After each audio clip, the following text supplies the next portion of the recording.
नमस्कार दोस्तों, आप सभी का स्वागत है।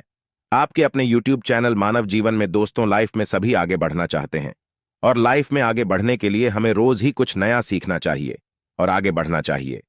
तो चलिए आज की प्रस्तुति शुरू करते हैं। श्री शिवाय नमस्तु भयम। दोस्तों, आप सभी लोग जानते हैं कि 9 अक्टूबर 2024 यानी बुधवार के दिन नवरात्रि की षष्ठी तिथि पड़ रही है दोस्तों। और यह वह बुधवार है जो नवरात्रि महीने में पड़ने वाला सबसे बड़ा बुधवार षष्ठी तिथि है, क्योंकि यह नवरात्रि महीने में पड़ रहा है। और आप सभी लोग जानते हैं कि नवरात्रि का महीना न 3 अक्टूबर से शुरू होकर 11 अक्टूबर तक चलेगा। गुरु जी ने कहा कि इस नवरात्रि महीने का अपना एक अलग महत्व होता है। नवरात्रि महीने में आपके मां दुर्गा इस धरती पर आते हैं और अगर हम उनको प्रसन्न करने के लिए कोई भी उपाय करते हैं तो वह आपसे प्रसन्न हो जाते हैं। तो दोस्तों, इस बुधवार के दिन आपको यह उपाय अवश्य ही करना चाहिए। और दोस्तों, आप सभी लोग जानते हो, नवरात्रि महीने बुधवार का अगर सबसे बड़ा कोई उपाय है तो वह एक चुटकी हल्दी वाला उपाय है। तो दोस्तों, इस नवरात्रि महीने बुधवार के दिन आप लोगों को इस एक चुटकी हल्दी वाला उपाय को जरूर करना है। बहुत सारे लोग होंगे जिन लोगों ने इस उपाय को ना किया हो, मतलब पूरा साल निकल गया, उन्होंने किसी भी दिन इस एक चुटकी हल्दी वाला उपाय को ना किया हो। पर दोस्तों, आपके पास एक आखिरी मौका बचा हुआ है, जो कि 9 अक्टूबर नवरात्रि महीने बुधवार के दिन है। तो इस दिन आप लोगों को इस वाले उपाय को जरूर कर लेना है। भले ही आपने पूरे साल भर इस उपाय को ना किया हो, पर अगर आपने इस श्राद्ध पक्ष महीने की नवरात्रि महीने बुधवार के दिन अगर इस वाले उपाय को कर लिया तो आपको इस उपाय को करने का वह फल मिलेगा जिसकी आपने कभी कल्पना भी नहीं करी होगी। इसीलिए आप लोग इस वाले उपाय को एक बार जरूर कर लेना, ताकि आप लोगों के हाथ से यह मौका ना जा सके और आपको इस उपाय को करने का फल मिल सके। दोस्तों, यह उपाय पंडित जी ने अपनी अभी की ही शिव महापुराण की कथा में बताया है, जिस उपाय को आज हम आपको बहुत अच्छे से समझाने वाले हैं। इस वीडियो को देखने के बाद इस उपाय को समझने के लिए आपको कोई और वीडियो को देखने की जरूरत नहीं पड़ेगी। तो चलिए दोस्तों, उपाय को शुरू करते हैं। देखिए, यह इस नवरात्रि महीने के बुधवार के दिन यह इतना खास होता है, इतना महत्वपूर्ण होता है। देखा गया है कभी कभी बड़े बड़े पूजा पाठ अनुष्ठान से जो मनोकामना पूर्ण नहीं होते, वह नवरात्रि महीने के दिन एक छोटे से उपाय करने से ही आपकी मनोकामना पूर्ण हो जाती है। और बहुत सारे लोगों ने इस उपाय को किया भी है और उनको इस उपाय को करने का फल भी जरूर मिला है। अगर आप लोग भी इस उपाय को करना चाहते हैं तो आप इस उपाय को पहले अच्छे से समझ लेना, सुन लेना, उसके बाद करना। आपको इस उपाय का फल जरूर मिलेगा और इस उपाय को कर लेने से आपके घर में चाहे किसी भी प्रकार की दुख और समस्या क्यों ना चल रही हो, आपको उसका कारण भी नहीं पता है कि भाई यह समस्या किस कारण से चल रही है, उसका कुछ भी कारण हो सकता है, जैसे पितृदोष हो सकता है या किसी भी तरह का मंगल दोष भी हो सकता है। तो इस दिन आप लोगों को एक चुटकी हल्दी वाला उपाय कर लेना है। यह एक ऐसा उपाय है जिस उपाय को अगर किसी विशेष दिन पर किया जाए तो भाई उस विशेष दिन का जो है वह तो हमें मिलता ही मिलता है, पर हमने उस दिन पर इस एक चुटकी हल्दी वाला उपाय को किया है तो हमें उससे भी बड़ा फल मिलता है और फल बहुत जल्दी मिलता है, क्योंकि आप इस उपाय को बहुत ही बड़े और विशेष दिन पर कर रहे हो। तो चलिए अब उपाय के बारे में बात करते हैं, लेकिन उससे पहले आप लोगों को यह जानना आवश्यक है कि आखिर यह उपाय किस समय करना है, किसको करना है और कैसे करना है। तो चलिए हम आगे आपको वीडियो में एक एक करके बता देते हैं, लेकिन उससे पहले अगर आप लोग हमारे चैनल पर नए हैं तो हमारे चैनल को सब्सक्राइब कर लेना और इस वीडियो को लाइक करके कमेंट बॉक्स में श्री नमस्तुभयम ओम नमः शिवाय जरूर टाइप कर देना। तो दोस्तों, इस एक चुटकी हल्दी वाला उपाय को हमें इस नवरात्रि महीने के बुधवार के दिन कैसे करना है, किसको करना है, किस समय करना है और कहां पर करना है, ये सारे सवालों के जवाब आपको इस वीडियो में मिल जाएंगे। और जो यह वीडियो देखेगा भाई, उसको एक चुटकी हल्दी वाला उपाय जरूर करना चाहिए, क्योंकि इस दिन काला तिल का भी बहुत ही बड़ा और विशेष महत्व होता है। और जब बात आ जाए एक चुटकी हल्दी वाला उपाय की, तो यह सोने पर सुहागा वाली बात हो जाती है और यह एक बहुत ही बड़ा उपाय हो जाता है इस नवरात्रि महीने के बुधवार का।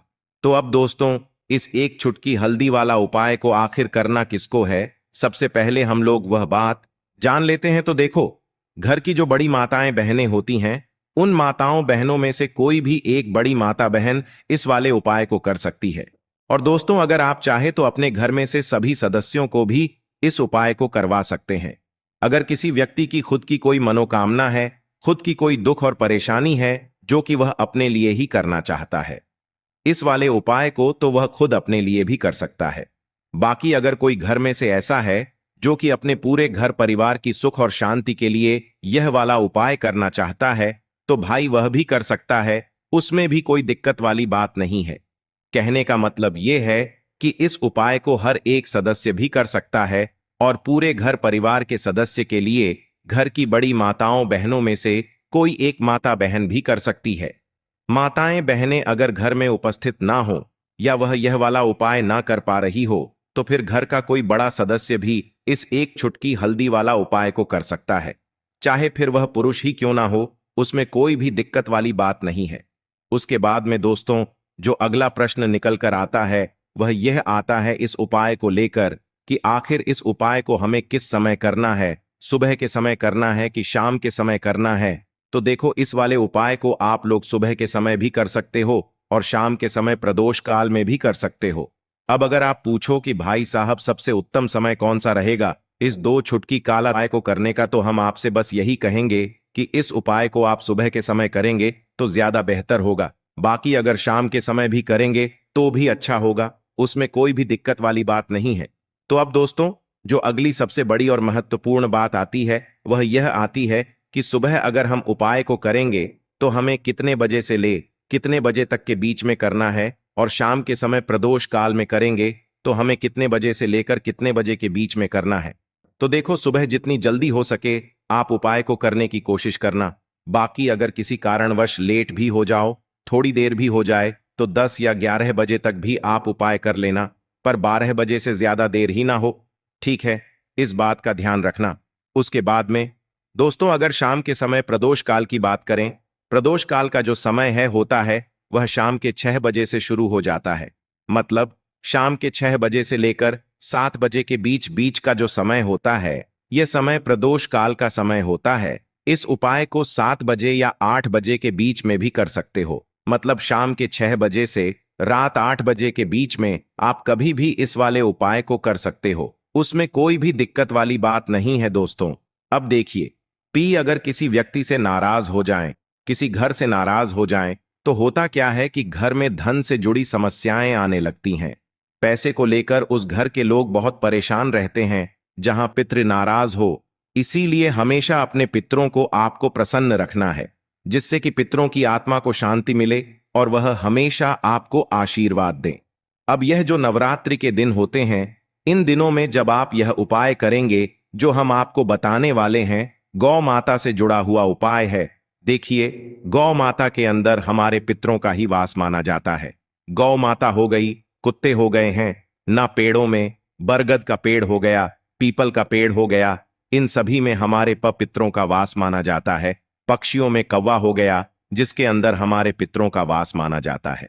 तो ऐसा समझ लीजिए कि जब भी जीवन में दुख बढ़ जाए, कष्ट बढ़ जाए, धन को लेकर आप परेशान रहने लगे, कर्जे जैसी समस्याएं जीवन में बढ़ रही हैं, आपके घर में संतान को लेकर बहुत दुख है, आप अपने घर के लड़ाई झगड़े से परेशान रहते हैं, घर में कोई ना कोई झगड़ा करता ही रहता है, आप सोच सोच कर परेशान रहते हैं कि कैसे घर में शांति आएगी, कैसे से घर में सुख समृद्धि आएगी। अब यह समझ लीजिए कि अगर घर में लगातार झगड़ा लड़ाई यह चीजें आपको देखने को मिल रही हैं, घर में आपके कोई भी व्यक्ति सुखी नहीं है, कर्जा घर में लोगों के सर पर है, तो पितृ आपके कहीं ना कहीं नाराज हैं। देखिए, पितृदोष जब घर में होता है ना, तो ऐसा नहीं कि आपको देखने से पितृदोष दिखेगा, इसका आप अंदाजा लगा सकते हैं घर में होने वाली घटनाओं से। जैसे कि खाना आप खाते हैं या घर का कोई भी सदस्य खाना खाता है, अगर उस खाने में कहीं ना कहीं बाल निकलता है ना, या वह खाना गिर जाता है खाते खाते, तब भी आपके घर में पितृदोष है, यानी पितृ आपके नाराज हैं। साथ ही साथ अचानक से घर में दुर्घटनाएं हो रही हैं, पितृ आपके नाराज हैं। अब जो उपाय आपको बताने वाले हैं, इस उपाय को कर लीजिए, पितृ भी प्रसन्न और धन को लेकर तो कभी आपको परेशान होना ही नहीं पड़ेगा। चलिए बात कर लेते हैं। पहला वाला उपाय में, जो कि पितरों को प्रसन्न करने के लिए है और घर में स्थिर लक्ष्मी के वास के लिए। मतलब कभी आपके घर में ऐसा नहीं होगा कि आज पैसा आ रहा है और कल पैसा नहीं आ रहा है। ऐसा बहुत सारे घरों में होता है कि पैसा आता है तो रुकता नहीं है, और अगर पैसा रुकता है तो फिजूल खर्ची बहुत होती है, धन की बर्बादी बहुत होती है, जिससे कि घर के सदस्य बहुत ही परेशान रहते हैं। अब ज्यादातर लोग की यह समस्या होती है कि धन की बर्बादी हो रही है और घर में पैसा नहीं रुक रहा है। अगर आपके साथ भी ऐसा है तो बिल्कुल से आपको यह उपाय सुनना चाहिए और इसे नवरात्रि में जरूर करना चाहिए। देखिए आपको यहां पर क्या करना है कि, तो चलिए दोस्तों जान लेते हैं गुरुदेव द्वारा बताए गए सबसे पहले और खास उपाय के बारे में। देखिए दोस्तों, गुरुदेव ने बताया है कि बुधवार के दिन किया जाने वाला यह सबसे खास और सर्वश्रेष्ठ उपाय है। तो नवरात्रि में जो व्यक्ति इस उपाय को करता है वह धनी बन जाता है। आप भी अपने जीवन में निर्धनता देखकर, घर में गरीबी देखकर परेशान हो चुके हैं, मेहनत करके परेशान हो चुके हैं, क्योंकि कभी कभी बहुत मेहनत करने के बाद भी फल नहीं मिलता है तो व्यक्ति परेशान हो जाता है। आज के टाइम पर हर व्यक्ति चाहता है कि मुझे धन चाहिए, जिनके पास नहीं है उन्हें तो धन चाहिए ही, और जिनके पास है उन्हें और अधिक धन चाहिए। अब देखिए, हर व्यक्ति चाहता है कि उसके जीवन में उसकी जितनी भी मनोकामनाएं हैं वह पूरी हो। अब पैसे के बिना कुछ भी नहीं होता है, यह बिल्कुल सत्य है। पैसा सब कुछ नहीं होता, लेकिन पैसे के बिना भी कुछ नहीं होता है। अब घर में अगर मां लक्ष्मी का वास हो जाए तो ऐसे घर में कभी पैसों की कमी नहीं होती है। हमेशा उस घर में धन में वृद्धि होती है, पैसा आता है और रातों रात आप भी महाधनी महाकरोड़पति बन जाते हैं। तो नवरात्रि के जो 9 दिन होते हैं, इन 9 दिनों में मां दुर्गा पृथ्वी पर आती है, और आपको बता दें मां दुर्गा के साथ साथ मां लक्ष्मी भी हमारे घर में आती हैं। शाम का समय जो होता है यह मां लक्ष्मी के पूजन के लिए सबसे उत्तम होता है। और जो उपाय आपको बताने वाले हैं, यह उपाय तो आप सुबह में भी कर सकते हैं और शाम को भी कर सकते हैं। जिन लोगों ने सच्ची श्रद्धा से इस उपाय को किया है वह आज महाधनी है। आप इस उपाय को सच्ची श्रद्धा से करेंगे तो आपको भी महाधनी बनने में समय नहीं लगेगा। देखिए, सच्ची श्रद्धा से किए गए उपाय तुरंत सफल होते हैं। तो ऐसा समझ लीजिए कि यह एक उपाय आपके भाग्य को चमकाने आया है, आपकी सोई हुई किस्मत को जगाने आया है। ऐसा समझ लीजिए कि अब आपके घर में धन की वर्षा भी होगी, धन आएगा भी। और जिन लोगों के जीवन में धन रुकता नहीं है, क्योंकि ज्यादातर लोगों की यह समस्या होती है कि पैसा तो घर में आता है लेकिन वह पैसा घर में रुकता नहीं है, दवाइयों में चला जाता है, बीमारियों में चला जाता है, दुर्घटनाएं बहुत होती हैं, घर में कुछ ना कुछ ऐसा होता है कि धन की बर्बादी हो रही है। तो ऐसा समझ लीजिए, यह जो उपाय आपको बताने वाले हैं, इस उपाय को करने से कभी भी आपके घर में ना तो फिजूल खर्ची होगी, ना धन की बर्बादी होगी, और दवाइयों में भी आपका पैसा बिल्कुल नहीं जाएगा। उपाय को करने के लिए सबसे पहले आपको क्या लेना है, एक नोट लेना है। देखिए, आप यहां पर 100 का नोट भी ले सकते हैं। अगर आपके पास 200 का नोट है तो आप 2000 का नोट ले लें, बहुत उत्तम है। अगर 500 का ले लेते हैं तो और भी ज्यादा उत्तम है। अगर 500 का नहीं है, ठीक है ना, 200 का भी नहीं है, तो आप 100 का नोट ले लें। थोड़ी सी यहां पर आपको लेनी है पिसी हुई हल्दी चूरा जो आता है। पिसी हुई हल्दी का पाउडर फॉर्म में होती है ना। तो आपको पिसी हुई हल्दी लेनी है, 100 का नोट लेना है, और एक आपको देसी घी का दीपक तैयार करना है। देसी घी का दीपक जो आप तैयार करेंगे, यह लंबी बात इसके अंदर आपको लगानी है, ठीक है ना। अब आप अपने घर के मंदिर में बैठ जाएंगे और सबसे पहले भगवान गणेश का ध्यान करेंगे, ठीक है ना, क्योंकि भगवान गणेश जो है यह प्रथम पूजनीय है। सबसे पहले इन्हीं का ध्यान किया जाता है। भगवान गणेश का मन ही मन ध्यान कर लेंगे, जय हो भगवान गणेश की, इस तरह से मन ही मन बोल देंगे आप, ठीक है ना। अब आपको क्या करना है, सबसे पहले दीपक जलाकर आपको अपने घर के मंदिर में माता रानी के सामने रख देना है। तो मां दुर्गा की कोई मूर्ति है, प्रतिमा है, मां शेरों वाली की कोई तस्वीर है, वहां पर आपको यह दीपक जलाकर सबसे पहले रख देना है। घर के मंदिर में बैठ जाना है और पीसी हुई हल्दी जो आपने ली है, जो एक नोट लिया है, उस नोट को आपको अच्छे से खोलकर मंदिर में रख देना है। आप चाहे तो उसे अपने उल्टे हाथ पर भी रख सकते हैं। अब आपको सीधे हाथ से पिसी हुई हल्दी लेनी है, ठीक है ना, और उसी नोट के ऊपर आपको छिड़क है, हल्के हल्के से उस नोट के ऊपर आपको स्प्रेड करनी है, छिड़क है। और यह मंत्र 3 बार बोलना है, ओम नमो भगवते वासुदेवाय नमः, ठीक है ना?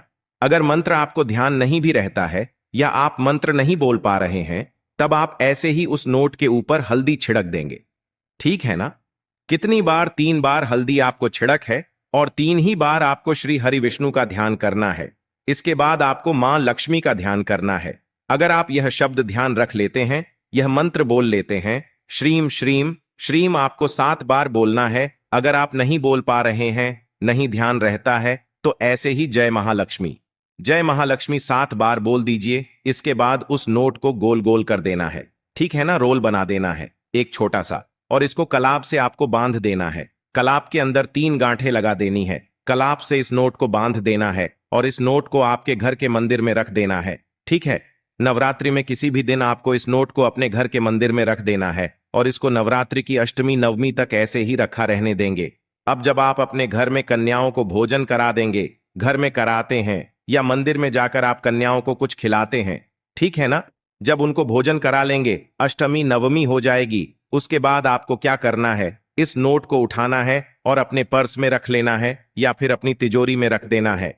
ऐसा समझ लीजिए, 1 साल के अंदर अंदर आपको इतना चमत्कार अपने जीवन में दिखेगा कि 1 साल के अंदर अंदर महाधनी आप बन जाएंगे। इस नोट में जो आपने हल्दी डाली है, यह अभिमंत्रित है। इसमें श्री हरि विष्णु का आशीर्वाद भी है, मां लक्ष्मी का आशीर्वाद भी है। मां लक्ष्मी का होती है। जहां श्री हरि विष्णु होते हैं, श्री हरि विष्णु को हल्दी बहुत प्रिय है और हल्दी के बिना उनकी पूजा भी अधूरी होती है। इसी के साथ आप सभी जानते हैं कि जब भी हम कोई शुभ काम करते हैं, शादी विवाह गृह प्रवेश, सबसे पहले हम उसमें हल्दी लेते हैं, क्योंकि हल्दी जो होती है, यह धन को, सुख को, समृद्धि को खींचने का काम करती है और जितनी भी बुरी शक्तियां होती हैं, नेगेटिव एनर्जी होती है ना, इन सारी चीजों को दूर रखती है। इसीलिए आपके पैसे को कभी नजर लगेगी नहीं। नजर लगी होगी तो दूर हो जाएगी। अगर आपका पैसा ऐसा है कि किसी वजह से घर में नहीं आ रहा था, वह जितने भी कारण होंगे ना, जिसकी वजह से आपके जीवन में दुख है, सारे के सारे दूर हो जाएंगे और आप 1 साल के अंदर अंदर महाधनी बन जाएंगे। तो इस उपाय को इस बार नवरात्रि में करिए। आप इसे चैत्र नवरात्रि में भी कर सकते हैं। शारदीय नवरात्रि तो बहुत बड़े होते हैं, इसमें भी कर सकते हैं। ऐसा समझ लीजिए, इतना चमत्कार जीवन में होगा कि आपके पास आपका जो बैंक बैलेंस है, आपकी जो तिजोरी है, वह धन से भरती चली जाएगी। बैंक बैलेंस बढ़ता चला जाएगा और आप अपने जीवन में इतना धन प्राप्त कर लेंगे कि उसे संभालना मुश्किल होगा। नवरात्रि के दिन जो होते हैं, इन दिनों में जो व्यक्ति इस उपाय को सच्ची श्रद्धा से कर लेता है, उसके पास धन का भंडार लग जाता है। उसकी तिजोरी हमेशा धन से भरी रहती है। तो जरूर करें इस उपाय को। बाकी अगर इस उपाय में कुछ नहीं समझ आए, आपको कुछ भी पूछना हो, तो कमेंट सेक्शन में आप पूछें। तुरंत की तुरंत उसका आपको रिप्लाई करने का पूरा पूरा प्रयास करेंगे। तो दोस्तों, यह थे पूज्य गुरुजी द्वारा बताए गए कुछ बहुत ही खास उपाय। आज के लिए बस इतना ही इस वीडियो में दी गई जानकारी। अगर आपको अच्छी लगी हो तो प्लीज हमारे चैनल मानव जीवन को सब्सक्राइब करें, लाइक करें और हमारे वीडियो में अंत तक बने रहने के लिए धन्यवाद।